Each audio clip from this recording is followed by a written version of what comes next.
Hello everyone, welcome to my channel exam station. आशा करता हूँ कि आप लोग अच्छे होंगे। और इस सेशन में हम लोग पढ़ने वाले हैं ट्रांसपोर्ट ऑफ इंडिया का। जो मैंने आपको बताया था, जो आपका लैंड ट्रांसपोर्ट है उसको दो भागों में बांटा था मैंने। पहला आपका ट्रेन और देन आपका रोड ट्रांसपोर्ट। तो रोड ट्रांसपोर्ट इस सेशन में हम लोग डिस्कस करेंगे और आई होप गाइज आपको ये सेशन बहुत अच्छा लगेगा। वीडियो अगर आपने देखना स्टार्ट किया तो प्लीज़ वीडियो पूरा देखिए, नोट्स आप बनाते चलिए। और हाँ, सेशन को स्टार्ट करने से पहले मैं आपसे रिक्वेस्ट करना चाहता हूँ कि अगर मेरे चैनल को सब्सक्राइब नहीं किया है तो प्लीज़ जाके सबसे पहले सब्सक्राइब करिए। और हाँ, वीडियो को लाइक करना बिल्कुल मत भूलना और अपने दोस्तों के साथ भी शेयर करना वीडियो को। ओके गाइज़, तो स्टार्ट करते हैं। फर्स्टली हम लोग देखने वाले हैं रोड ट्रांसपोर्ट। इसके पहले मैं आपको बता दूंगा ट्रांसपोर्ट के एक्चुअली क्या मीनिंग होता है, ठीक है। उसके बाद मैं आपको रोड ट्रांसपोर्ट बताऊंगा, देन आपको सम इंपॉर्टेंट नेशनल हाईवे के बारे में बताऊंगा। उसके बाद जो भी प्रोजेक्ट्स आपके चलाए गए इंडिया में वो सारे डिस्कस करेंगे। ओके, तो इसके बाद देखते हैं सबसे पहले जनरल इंट्रोडक्शन या सामान्य परिचय देखेंगे ट्रांसपोर्ट का कि परिवहन क्या होता है। तो देखो यहाँ पर लिखा हुआ है कि परिवहन उस विधि या व्यवस्था को कहा जाता है जो कि व्यक्ति, वस्तुओं और संदेश को एक स्थान से दूसरे स्थान तक पहुँचाते हैं। समझ रहे ना, उस विधि या व्यवस्था को कहा जाता है। अगर आप एक जगह से दूसरी जगह जाना चाहते हैं तो आप परिवहन का ही यूज़ करते हैं। तो ट्रांसपोर्टेशन जो होता है वो क्या होता है, आप किसी विधि या व्यवस्था को कहा जाता है जो कि व्यक्ति, वस्तु और संदेश को एक स्थान से दूसरे स्थान तक पहुंचाते हैं। ओके गाइज, परिवहन किसी भी देश की आर्थिक संपन्नता और विकास का मापदंड होता है। देखिए, अगर आपका ट्रांसपोर्टेशन अच्छा होगा तो आप खुद भी बताएंगे कि वहाँ की आर्थिक संपन्नता भी बहुत अधिक होगी, ठीक है, और उनका डेवलपमेंट भी अधिक होगा। अगर किसी गांव में अगर रोड आपका अच्छा है तो वहाँ से आपको फसलों का ले जाने, ठीक है, और फसलों के साथ साथ सब्जियों को ले जाने में काफ़ी ज़्यादा सहायता होगी। और ऐसे आप देखेंगे कि अगर वहाँ पर आपका ट्रांसपोर्टेशन बढ़ रहा है तो इससे क्या होता है कि आपका डेवलपमेंट और आर्थिक संपन्नता, ओके, तो विकास और आपकी आर्थिक संपन्नता दोनों ही बढ़ते हैं। नेक्स्ट अगर देखा जाए तो वर्तमान समय में भी राष्ट्रीय अर्थव्यवस्था को मजबूत बनाने एवं सद्भाव एवं भाईचारे की भावना को जरूरत कर देश की विविधता को एकीकृत करने एवं दूर दूर तक फैले प्रदेशों को एक दूसरे से जोड़ने के लिए राष्ट्रीय राजमार्गों का निर्माण किया जाता है। ठीक है, राष्ट्रीय राजमार्गों का निर्माण किया जाता है किस लिए कि यहाँ पर लिखा हुआ है ना, राष्ट्रीय अर्थव्यवस्था को मजबूत बनाने तथा सद्भाव एवं भाईचारे की भावना को जागृत कर देश की विविधता को एकीकृत करने एवं दूर दूर तक फैले प्रदेशों को एक साथ जोड़ने के लिए। समझ रहे ना, जैसे आपका कई प्रदेश हो जाते हैं तो उनको एक साथ लिंक करने के लिए आपके राजमार्गों का निर्माण किया जाता है या फिर उन्हीं के थ्रू आपका ट्रांसपोर्टेशन का कार्य होता है। अब देखते हैं रोड ट्रांसपोर्ट के बारे में। तो बात की जाए रोड ट्रांसपोर्ट की तो भारत में सड़क परिवहन आर्थिक विकास का एक महत्वपूर्ण बुनियादी ढांचा है। समझ रहे ना, जो आपका इकोनॉमिक डेवलपमेंट होता है उसका काफ़ी इम्पॉर्टेंट आपका पार्ट है आपका क्या, रोड ट्रांसपोर्ट। और बात की जाए भारत में वर्तमान में आपका कितना 58.9 लाख किलोमीटर, मतलब 58.9 लाख किलोमीटर से भी बड़ा नेटवर्क है आपका रोड नेटवर्क। और ये आपका चौथे स्थान पर, ये आपका विश्व में दूसरे स्थान पर आता है क्या, रोड ट्रांसपोर्ट के मामले में। भारत जो है रोड ट्रांसपोर्ट के मामले में विश्व में दूसरे स्थान पर आता है। मतलब 58.9 लाख किलोमीटर से भी बड़ा यहाँ का रोड का जाल बना हुआ है भारत में। नेक्स्ट अगर बात की जाए तो सड़क परिवहन में राष्ट्रीय राजमार्ग, राज्य राजमार्ग, जिला सड़कें तथा ग्रामीण सड़कें सम्मिलित होती हैं। अगर बात की जाए सड़क परिवहन द्वारा लगभग 67% माल ढुलाई तथा 80% यातायात का संचालन किया जाता है। जो भी आपका सड़क परिवहन होता है उससे आपका 67% तो आपकी माल ढुलाई होती है और 80% आपका यात्री यातायात के रूप में उपयोग करते हैं उनका। अगर बात की जाए भारत में सड़कों की लंबाई कितनी है तो देखें, राष्ट्रीय राजमार्ग कितना है आपका 1,32,500 किलोमीटर और राज्य राजमार्ग है आपका 1,56,694 किलोमीटर और अन्य सड़कें आपकी कितनी हो जाती हैं 56,08,477 किलोमीटर। तो ये आपकी हो जाती है टोटल लेंथ कहाँ की, राष्ट्रीय राजमार्ग, राज्य राजमार्ग और अन्य सड़कों की। ओके गाइज, अब देखते हैं नेक्स्ट। ओके वेट, क्या हो रहा है ये, देखिए अब बात करेंगे नेशनल हाईवे के बारे में। तो इनकी निर्माण व रखरखाव की जिम्मेदारी किसकी होती है, केंद्र सरकार या सेंट्रल गवर्नमेंट की होती है नेशनल हाईवे की। और बात कीजिए ये राज्यों की राजधानियों एवं शहरों को जोड़ते हैं। दूसरा जो है भारतीय राष्ट्रीय राजमार्ग प्राधिकरण या national highway authority of India जो क्या करती है, आपकी राष्ट्रीय राजमार्गों के विकास, रखरखाव एवं प्रबंधन का कार्य करती है। आप जानते होंगे, आप जब भी हाईवे पर जाते हैं वहाँ पर NHAI का बोर्ड लगा रहता है। ओके, तो जो national highway authority of India या भारतीय राष्ट्रीय राजमार्ग प्राधिकरण है, ये आपका क्या करता है, तो जो भी आपकी नेशनल हाईवेज है उनका डेवलपमेंट और उनका रख रखाव का कार्य करती है। इसकी स्थापना 1988 में की गई थी और इसका मुख्यालय कहाँ पर, नई दिल्ली में है।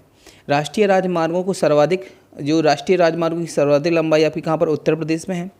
उसके बाद कहाँ पर है, तो आप पाएंगे राजस्थान, मध्य प्रदेश, महाराष्ट्र और कर्नाटक का स्थान आता है उत्तर प्रदेश के बाद। ओके, देखिए आपने देखा होगा एक टर्म मैं बता रहा हूँ, फास्टैग आपने सुनी होगी अभी।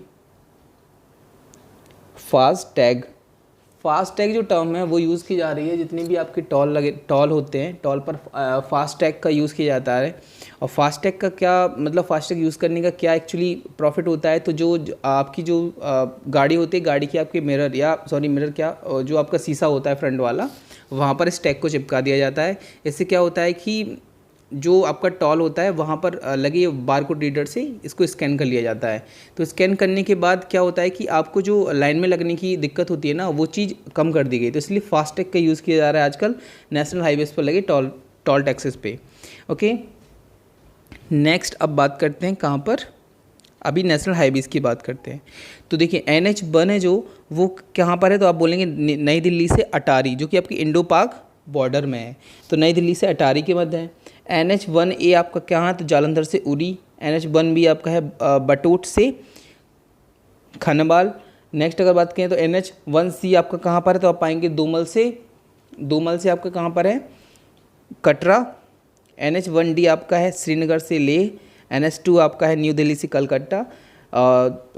NH2A है आपका सिकंदरा से भोगनीपुर। और NH2B है आपका बुर्दवान से बोलपुर। नेक्स्ट है आपके NH3 की बात की जाए तो आगरा से मुंबई है आपका NH3। NH4 है आपका थाने से चेन्नई। NH5 आपका चेन्नई से झारपोखरिया। NH6 आपका कहाँ पर है, तो इसकी लेंथ 1873 किलोमीटर, जो आपकी जोराबत असम से मिजोरम के बीच में है। NH44 की अगर बात की जाए तो इसका ओल्ड नेम था NH7। और NH7 आपका लॉन्गेस्ट हाईवे ऑफ इंडिया है, जो कि आपका श्रीनगर से कन्याकुमारी तक फैला हुआ है। इसकी टोटल लेंथ है आपकी 3745। ये क्वेश्चन काफ़ी बार एग्जाम में पूछा गया है। NH27 की बात की जाए तो लेंथ इसकी है 3507, जो कि इसके बाद आता है आपका, और ये आपका पोरबंदर से सिलचर तक है। कौन सा, NH27। देन NH48 जिसका ओल्ड नेम आपका NH8 था, ये आपकी इसकी लेंथ है 2807 किलोमीटर और न्यू दिल्ली से चेन्नई के मध्य में है। NH52 की अगर बात की जाए तो इसकी लेंथ आपकी 2317 किलोमीटर है। और हाँ, NH48 की भी लेंथ आपको बता देता हूँ, 2807 किलोमीटर है। इसकी NH52 की आपकी लेंथ है 2317 किलोमीटर, और जो कि आपका संगरूर, जो कि आपका पंजाब में है, वहाँ से अंकाला कर्नाटक तक फैला हुआ है। अब देखेंगे कुछ और इम्पॉर्टेंट हाईवेज़, ये सारे इंपॉर्टेंट ही लिए मैंने, अप्रॉक्स 200 प्लस आपके यहाँ पर नेशनल हाईवेज़ हैं, तो सारे तो कर नहीं सकते, बट जो कि एग्जाम में पूछे गए हैं तो वो सारे मैंने कवर कर लिया। लाइक NH47A जो कि आपकी सबसे छोटा स्मॉलेस्ट नेशनल हाईवे है, कहाँ का, इंडिया का, जो कि वेलिंगटन द्वीप केरला में स्थित है। नेक्स्ट बात की जाए NH49, तो जो आपका कोच्चि से धनुषकोडी के बीच में है। NH16 या NH16 आपका है वेस्ट बंगाल टू तमिलनाडु के बीच में। NH17 आपका कहाँ पर है, तो पनवेल से कोच्चि है। NH24 आपका न्यू दिल्ली से लखनऊ। NH30 आपका मोहनिया से बख्तियारपुर। ये आपके कुछ इंपॉर्टेंट हाईवेज हो जाते हैं। अब देखिए कुछ इंपॉर्टेंट और पॉइंट्स मैं बता देता हूँ आपको। लाइक भारत का जो सबसे लंबा राष्ट्रीय राजमार्ग है NH44, जो मैंने प्रीवियसली आपको बताया, श्रीनगर से कन्याकुमारी तक है। इसकी लंबाई 3745 किलोमीटर है। इसके बाद देखें भारतमाला परियोजना की, तो आपने सुना होगा इसके बारे में। इसका क्यों एक्चुअली वो किया गया, तो ये जो भारतमाला परियोजना थी, भारत की परिवहन क्षेत्र की सबसे बड़ी परियोजना है, जिसे सरकार ने 26,000 किलोमीटर लंबी आर्थिक गलियारों के विकास के लिए शुरू किया है। किसको, भारतमाला परियोजना का। और नेक्स्ट अब बात करें गोल्डन क्वाड्रिलेटरल। अच्छा, ये आपका गोल्डन क्वाड्रिलेटरल है, जो आपको स्वर्णिम चतुर्भुज कहलाता है। इसकी बात की जाए तो इसकी योजना बनाई गई 2001 में तत्कालीन प्रधानमंत्री माननीय अटल बिहारी वाजपेयी ने शुरू की थी। ये वाली जो स्वर्णिम चतुर्भुज योजना थी, किसने शुरू की थी, तो आप बताएंगे अटल बिहारी वाजपेयी ने 2001 में शुरू की थी। जिसके अंतर्गत भारत के 4 महानगरों नई दिल्ली, मुंबई, कोलकाता, चेन्नई, आप देखेंगे नई दिल्ली, मुंबई, कोलकाता, चेन्नई को 4 व 6 लाइन वाले राजमार्गों के नेटवर्क से जोड़ा गया। 2012 में ये कंप्लीट हो गया था। कौन सा? स्वर्णिम चतुर्भुज, जिसकी कुल लंबाई आपकी 5846 किलोमीटर हो गई। तो ये पॉइंट भी क्लियर हो गए आपके होंगे। अभी देखते हैं और कुछ चीज़ों के बारे में, जैसे आपने BRO का नाम भी सुना होगा, जिसको बोलते हैं बॉर्डर रोड ऑर्गेनाइजेशन, BRO। ठीक है, BRO का क्या काम है? तो आप देखेंगे सीमा सड़क संगठन कहा जाता है इसको। इसकी स्थापना हुई थी 1960 में और देश के प्रथम प्रधानमंत्री पंडित जवाहरलाल नेहरू जी ने इसकी स्थापना की थी। किसकी? BRO की, या बॉर्डर रोड ऑर्गेनाइजेशन की। इस संगठन का कार्य क्या होता है? तो इस संगठन का उद्देश्य जो था और अभी भी है, देश की उत्तरी एवं पूर्वोत्तर क्षेत्र के सीमावर्ती क्षेत्रों में सड़कों का त्वरित निर्माण एवं विकास करना है। इन संगठन को देश की सीमाओं की सुरक्षा की दिशा में राष्ट्र निर्माण, राष्ट्रीय एकता एवं इसके विभिन्न घटकों के प्रतीक के रूप में जाना जाता है और इसका मुख्यालय कहाँ पर है? नई दिल्ली में। इसके साथ साथ BRO आपका देखेंगे तो BRO आपका क्या, आप देखेंगे ये जो पर्वत में जो दर्रे पाए जाते हैं वहाँ पर भी सड़क का निर्माण करने के लिए इन्हीं को ही कार्य दिया जाता है। किसको? BRO को। जैसे आप देखेंगे जोजिला कारगिल पास, जोजिला और कारगिल पास हो गया आपका। आप पाएंगे कि आपका मनाली लेह पास हो गया, मनाली लेह पास हो गया आपका। तो ये सारे जो पास हैं आपके, इसका एक्चुअली कौन देख रेख करता है? तो आप पाएंगे BRO या बॉर्डर रोड ऑर्गेनाइजेशन। गाइस ये भी आपके कंप्लीट हो गए। नेक्स्ट देखते हैं भारतमाला प्रोजेक्ट।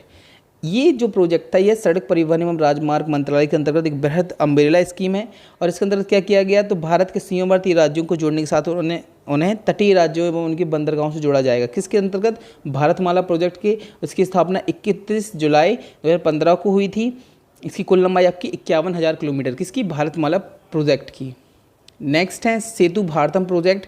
तो प्रधानमंत्री श्री नरेंद्र मोदी जी ने रेलवे क्रॉसिंग पर बार बार होने वाली दुर्घटनाओं को रोकने एवं दुर्घटना के साथ साथ क्षति भी होती है लोगों को, तो उनको रोकने के लिए 4 मार्च 2016 को नई दिल्ली में सेतु भारतम योजना का शुभारंभ किया। इसके अंतर्गत 2019 में जितनी भी आपकी राष्ट्रीय राजमार्ग में क्रॉसिंग पड़ती हैं उनको हटा दिया जाएगा और उनके साथ साथ वहाँ पर क्या, तो आप देखेंगे अंडर प्लस ओवर ब्रिज का निर्माण किया जाएगा। ऐसे आप देखेंगे तो कितनी टोटल, तो आप पाएंगे टोटल ऐसे 208 आई थिंक 208 आपकी रेलवे क्रॉसिंग्स थी जिनको सेलेक्ट किया गया था कि इनको हटाकर इनकी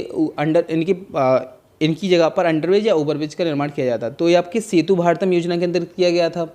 ओके, देखिए, ओके, ये सारे आपके हो गए। अभी देखिए कुछ पॉइंट और रह जाते हैं, लाइक जैसे आप देखेंगे प्रधानमंत्री आपकी ग्राम सड़क योजना के बारे में।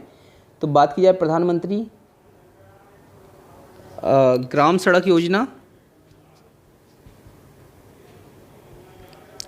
तो देखिए इसकी स्थापना कब की गई थी? तो आप पाएंगे 25 दिसंबर 2000 में इसकी शुरुआत की गई थी इस योजना की। ठीक है, और इसके अंतर्गत क्या किया गया था? तो आप पाएंगे जो भी आपके गांव थे जहां पर आपका 500 या आपकी 500 या उससे अधिक की आबादी वाले जो क्षेत्र थे या ग्रामीण क्षेत्र थे वहाँ पर आपकी सड़क का निर्माण किया जाएगा। और ये जो है वो आपका किसके द्वारा? तो आप पाएंगे ये आपका केंद्र सरकार द्वारा मॉनिटर्ड किया जाएगा या केंद्र सरकार द्वारा ही इसको प्रायोजित किया जाएगा। किसको? प्रधानमंत्री ग्राम सड़क योजना को। ओके, तो ये आपके हो जाते हैं प्रधानमंत्री ग्राम सड़क योजना के बारे में गाइस। तो आई होप आपने अच्छे से इस सेशन को किया होगा। आशा करता हूँ मैंने आपके सारे जितने भी आपके डाउट्स थे वो क्लियर करा दिए। एक चीज़ और बता देता हूँ, जो आपके NH1 और NH2 हैं इनको सम्मिलित रूप से क्या कहा जाता है? GT रोड या ग्रैंड ट्रंक रोड। और इसकी स्थापना किसने कराई थी? तो आपको पता होगा शेरशाह सूरी ने इसकी स्थापना कराई थी। तो GT रोड NH1 और NH2 से मिलकर आपका GT रोड बनता है। ठीक है, तो ये सारे पॉइंट्स थे जो आपको नेशनल हाईवेज हो गया या रोड ट्रांसपोर्ट में पढ़ने थे। आई होप गाइस आपने बहुत अच्छे से इस सेशन को किया होगा और मैंने कोशिश जितनी की है शायद मैं आपको सेटिस्फाई कर पाया हूँगा आपके जितने भी कंटेंट के थ्रू। तो अगर आपको वीडियो अच्छी लगी तो प्लीज़ वीडियो को लाइक करिए और कमेंट डाउन करिए। This is Amit Tiwari signing off. Thank you.